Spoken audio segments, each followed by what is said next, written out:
Elijah the prophet spoke to Ahab, the evil king of Israel, and gave him a message.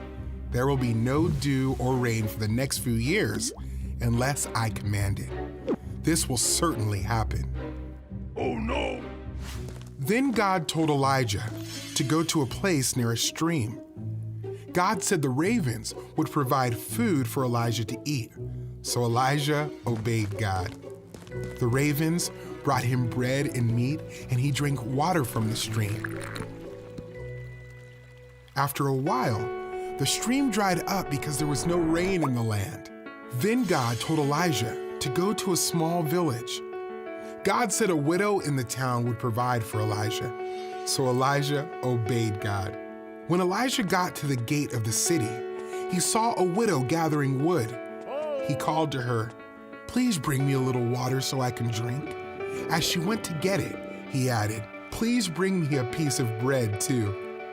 But the women told Elijah, "I don't have bread. I only have a little bit of flour and oil."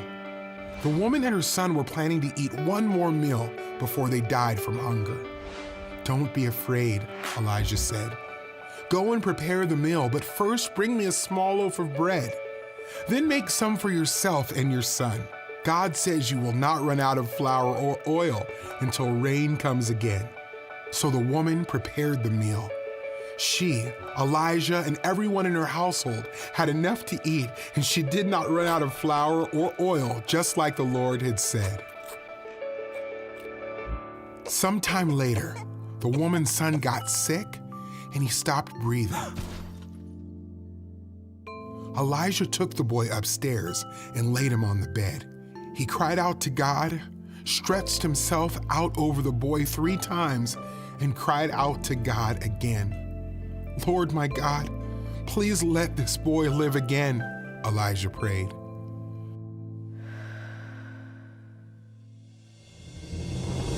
The Lord listened to Elijah, and the boy's life came into him again. He was alive. Elijah led the boy to his mother. She said to Elijah, "Now I know you are a man of God, and the Lord really does speak through you."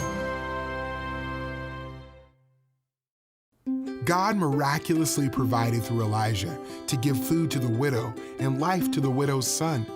Many years later, God miraculously provided through his own son, Jesus.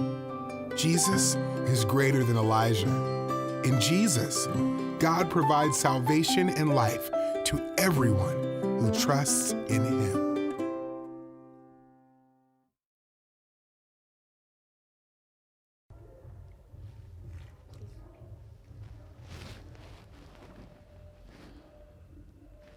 Carl?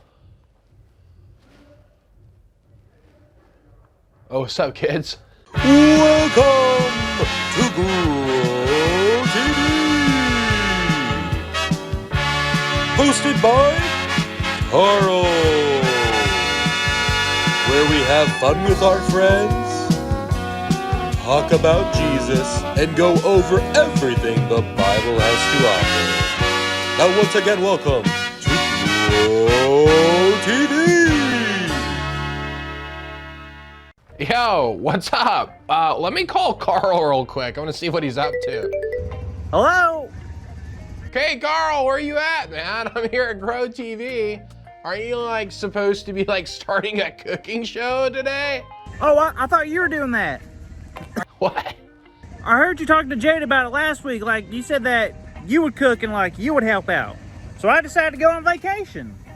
You gotta be kidding me. This is gonna be awful. Oh, man. With that attitude, it will be. Don't worry, Cooper. You're my cousin, so you'll do great. Anyways, I gotta go. Also, goodbye.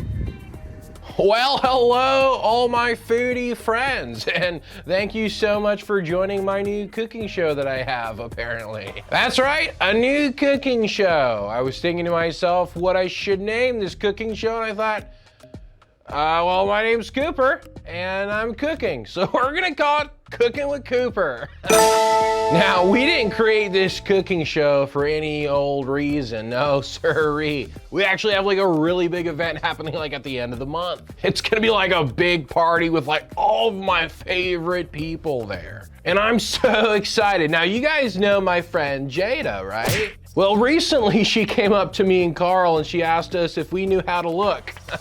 And of course I said, yeah, I've got like 20/20 vision, dude. But apparently she did not mean look.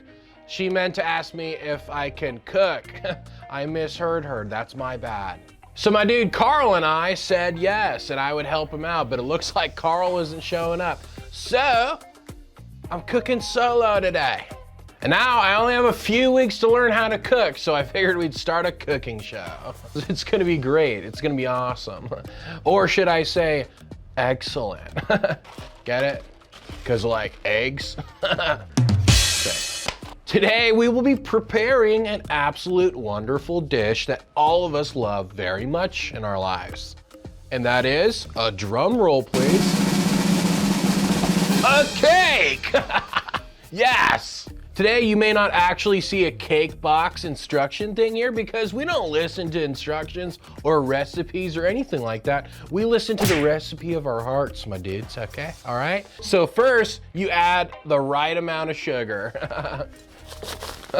Sick. That seems like enough. Maybe a tad bit more, my dude. So the next... Whoa, hold up. Wait a minute. Is my cake talking to me? No. Cake? Are you there? Cooper, this is Jada. Jada, you've been turned into a cake? I'll help you. How do I help? No, Cooper, it's me. Jada, look.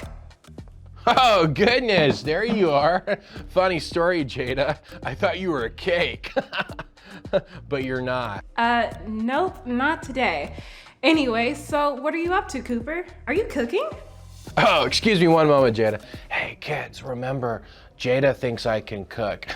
So let's make sure she doesn't know that I can't, because that would be bad news for me, dude. Okay, so let's keep it on the DL, the down low, if you know what I'm saying. Oh, hey, Jada. You know me, cooking is like breathing for me. I can't stop. It just comes natural. Wow, that's awesome. I can't wait for you to cook all that wonderful food at the party at the end of the month.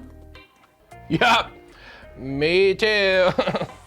Oh, and by the way, did I hear that you don't listen to the recipes that come with the food? Oh yeah, following recipes is a lot like gravity to me. I don't believe in it. Really? Really? If gravity was a thing, could I do this? That only happens because of gravity. That's not important. That's not the point. Cooper, you know why recipes are there, right? To distract you? No, they're there to help you understand everything you need to do in order to make the food the proper way. Sounds like you just made that up, Jada. I can assure you I didn't, but I do actually have something for you. If it's a Komodo dragon, I'm gonna be really upset. Nope, not this time. It's actually a recipe. A recipe? I just told you how I feel about those. I know, but this recipe isn't just any old recipe. This is the super duper recipe for all things good. That sounds amazing. Where is it? Look under your counter. Oh, there it is. What is this for? It's a recipe for how to grow your relationship with God. Now, there are 4 steps in this recipe, and each comes with a story. And by the end of the month, we will have learned all 4 steps of how we can know God and love God more. Okay, that sounds great. The first step says trust. Trust, is this a trust? You can't really measure out trust like that, silly. But if we did have a supply of trust, the recipe would say put all of it into God. Well, isn't that kind of obvious, Jada? Well, not always. I mean, even Jesus' disciples had trouble fully trusting him at times. But when I think of people who trusted God, I always think of the story in 1 Kings chapter 17. First Kings. That's like the book with all the kings, right? You know what? It is, but the story from chapter 17 centers around the prophet Elijah. Elijah was told by God that it wouldn't rain for a few years, so that meant food wasn't being cooked all the time like at your place, Cooper. Yeah, like so much food gets cooked at my place, like it's like crazy. Well, he was told by God to go to a new town where he would find a woman, and that woman would give him food. Really? I thought because there wasn't like any rain, it'd be like hard to find food. It was, but Elijah found the woman God had told him about, and Elijah asked for a piece of bread. What did the lady say? Well, she had no bread, only a jar with a little flour and a jug with a tiny bit of oil. She was so low on food that she was fully expected that her and her son wouldn't last much longer without getting really sick. Oh, that's awful. Now, why would God send Elijah to the people to get food if they didn't even have enough for themselves? Well, this is where the trust comes in. Elijah told the woman to go home and make enough bread for not only him, but herself and her son as well. He told her that God would not allow the flour or oil to run out. Really? What did the lady do? She trusted Elijah, and more importantly, trusted that God was telling the truth. She went back and made the bread. The flour never ran out and the oil never dried up. It was truly a miracle, and the lady and her son were so happy they trusted God. Whoa, I can't believe I forgot about this story. That's like incredible. I wish I could see a miracle like that happen. Well, Cooper, I think you will, as long as you... Wrestle Komodo dragon? I knew it. What? No, all you have to do is follow the first step in the super duper recipe book. Oh yeah, step 1, trust God. Is it really that simple? Of course, following and listening to God may not always be easy, but we must remember, if we trust in God, we will be taken care of.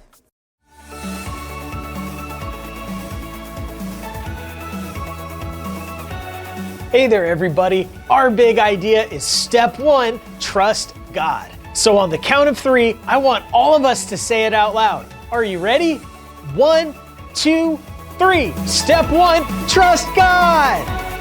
Good job, everybody. That is a super important step. So Cooper, how did your cake turn out? Well, this is what I was going for. And this is mine. Yeah. Ta-da! Looks pretty appetizing. Hope you like eggshells. What? What is that? This? Oh, it's a cake, my dude. Nailed it. I mean, if you ask me, I think it turned out pretty good.